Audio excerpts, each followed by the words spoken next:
Hi everyone, my name is Reema Patel. I work for the Ada Lovelace Institute. We're an independent research and deliberative body that aims to ensure that data and AI work for people in society. Today I'm speaking about participatory data governance. Broadly speaking, that's involving people in how data systems are designed, developed and used. This is research that we've got published fairly shortly. Background and context, why does this matter? So the work that I'm talking about will be drawing from 100+ case study review across Europe. In this context, data-driven systems and infrastructures and technologies have been part of the way we live and work, and it's a trend accelerated by the pandemic response worldwide. However, poorly designed data-driven technologies and systems such as vaccine passports or digital contact tracing and others have risk exacerbating, reinforcing inequality. So in this context, we want to see good and thoughtful design of data-driven systems, usually bottom-up rather than implemented top-down, done with people rather than to them. And here it's really important that we think about the impact on those who might be below the data line or excluded by the users of data-driven technologies. So who's most at risk of exclusion and marginalisation? How do we ensure that our approaches to developing technologies involves and includes them as well? That's a really important question here that we're exploring. We see our work as broadly within the context of data stewardship, which we define as the responsible use, collection and management of data in a participatory and rights-preserving way. Here, participation helps us understand what rights might look like, and they're not mutually exclusive. So that's something I thought is really important to recognise. The importance of a feedback loop that is engendered by participatory approaches. So why does this matter again?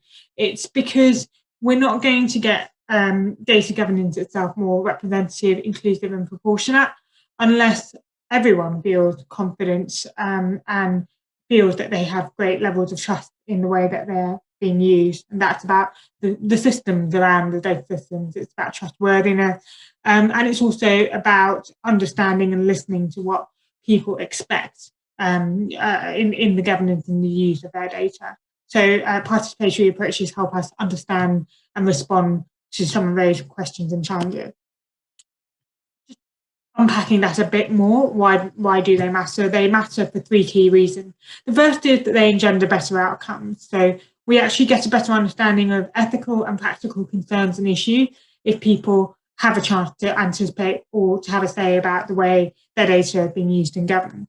We get more diverse input, and we also reduce the risk of groupthink in who these systems work for. That's the first reason, better outcome. Secondly, tech legitimacy. So at the end of the day, technologies require people to use them. They require some kind of societal mandate. And in the long term, you know, this broad base of public support is the thing that allows companies, designers, public servants and others to deliver beneficial outcomes from the users of data and AI. So that, again, is really important in the long term. They engender more trustworthy approaches to data governance and increase legitimacy and confidence and trust. The last point is about accountability. So participatory and inclusive approaches matter because they help us to render opaque data systems perhaps as being less opaque, and they enable us to break what we might describe as the double glazed glass ceiling. They're often used in contexts where issues and decisions are already quite opaque. And then when you layer on an algorithmic system, you want to ensure that we are able to generate agency and influence over and control over some challenging and often quite unaccountable systems. So that's a really important point. This is about increasing the accountability of data and AI systems. I want to introduce here from 1969 Sherry Arnstein's framework for participation. The central point here is that her argument was that there was a difference between what she described as an empty ritual of participation and real power needed to affect the outcome of a decision-making process or a design process. And so this image here is a spectrum, And it starts from one end. On the left-hand side, you see the low levels of power afforded. There's still some agency and power, but they're quite low. And on the right-hand side, you move towards higher levels of agency and power. So you can inform people about the way their data are being used, but that doesn't give much power and control. You can consult people, so you can understand what their attitudes are and seek to incorporate that into the way that you do decision making. That's slightly more power and control, but not a huge amount more. You can involve people. So here you might have a two-way direction of travel in terms of your decision making, and that's a little bit more dialogic, but tends to be less resource intensive. Well, you can collaborate with people. You can bring a range of actors, the whole system together in a room, and give away more power, give people more of an advisory role, and give them more information about the issues and ask them to determine certain things and offer advice. And then on the right-hand side, you can just hand over power altogether. And in this talk, what I'm going to do is give some examples of what that practically looks like in the context of data and AI. What does this framework look like when we're applying it to data and AI? Firstly, on informing people. So many people talk about explainability, and a couple of examples. So in the European Union, we have the GDPR's right to an explanation. This is useful to some extent, but it also engenders, unsurprisingly, further questions. What is real transparency in this context, and what kind of explanation suffices? So thinkers have distinguished between a model-centric explanation. So you could explain what a particular model does, but that might not be enough to explain what a decision about something made by that model means for somebody. So that would be the subject-centric explanation. There's also the fact that there's about at least 6 different types of explanation. UK Information Commissioner's Office has identified 6 of those, and they're set out in our report, which is due to be launched later on this year. The critique of informing people alone is that even if you had a perfectly explainable system, you could imagine a technical system that is highly unfair, unjust, but is completely explainable, and as the speculative fiction paper A Mulching Proposal shows. So it might go some way towards enabling engagement, participation, and inclusion, but it won't be able to do everything. Necessary, but not sufficient. There's another point, which is that a range of other organisations, cities, Helsinki and Amsterdam in Europe, have been implementing open AI registers that rely on algorithmic armchair auditing. And here, the cities have been publishing information about the algorithms that they're using and enabling any individuals to find out a little bit more about them based on levels of knowledge and interest. The challenge here is, of course, that it relies a lot on people to scrutinise the models, and that people may not be fully informed about the issues at stake. And it does not really quite engage with this point about independent auditing or checks and balances within the system. So again, necessary maybe, but not sufficient for participatory data governance. The second part of the Arnsteinian spectrum that you have seen is around consulting. And here the interesting question is, when is consulting real consulting and when is it not? When is it engagement wash and when is it not? And here we draw from legal principles in the UK that could be of use and interest more broadly in terms of being able to make that determined judgment. In the law, at certain times, public bodies have to undertake consultation, and these principles explain what meaningful consultation looks like. So there's 4 points. One is, firstly, consultation shouldn't be done when proposals are already determined. So the person consulting or the organisation consulting should have an open mind at that stage. The second is that people should be able to make an intelligent choice and input in the process. They need enough information. That leads me neatly to the third, which is they also need enough time to make an informed response.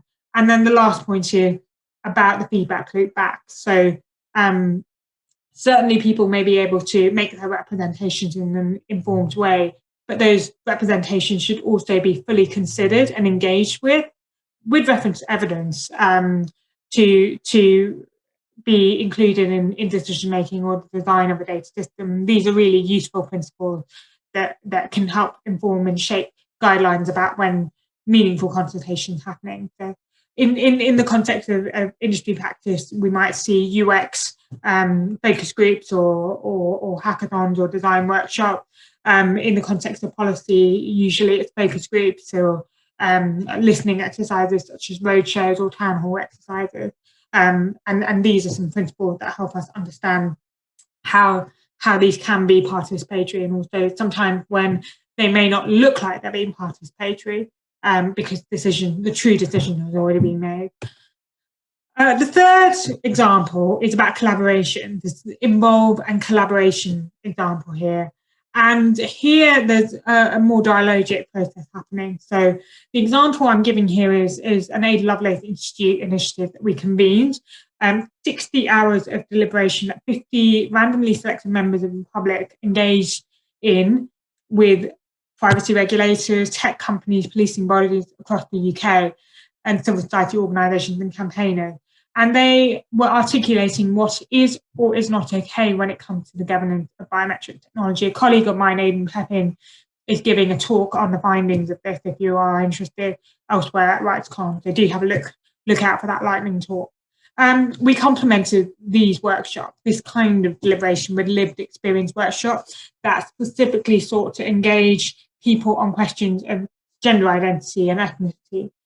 The questions around surveillance, profiling, representation, and inclusion on data sets when it comes to biometric technology.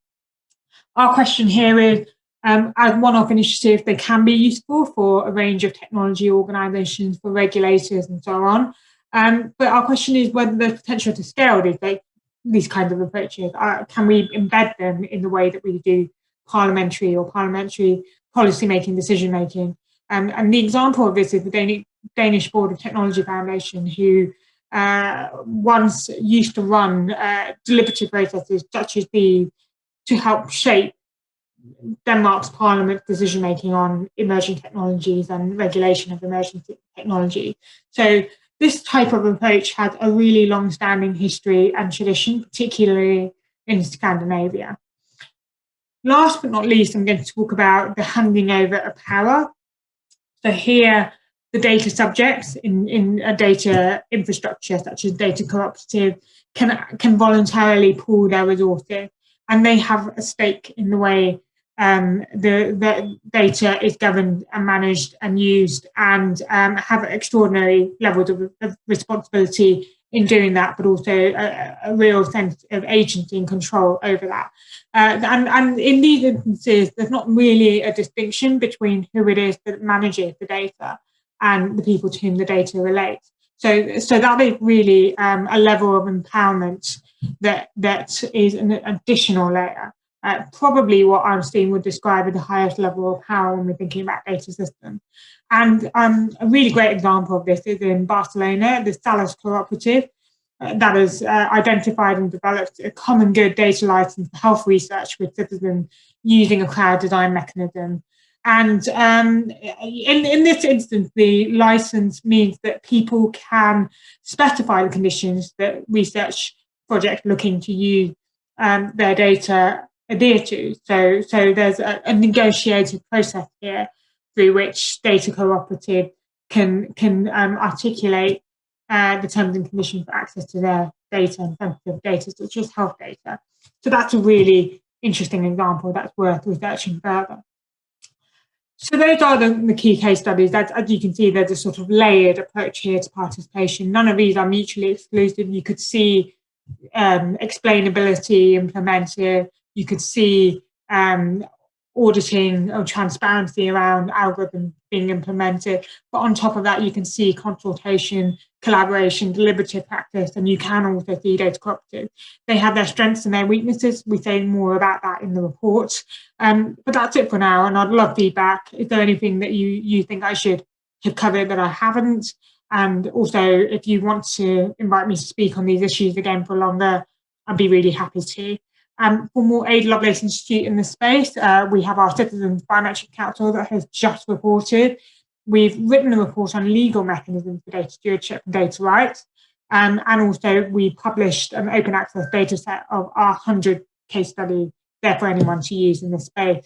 And this report will be out fairly shortly, so look out for it soon. Thank you very much. Take care. Have a good RightsCon conference.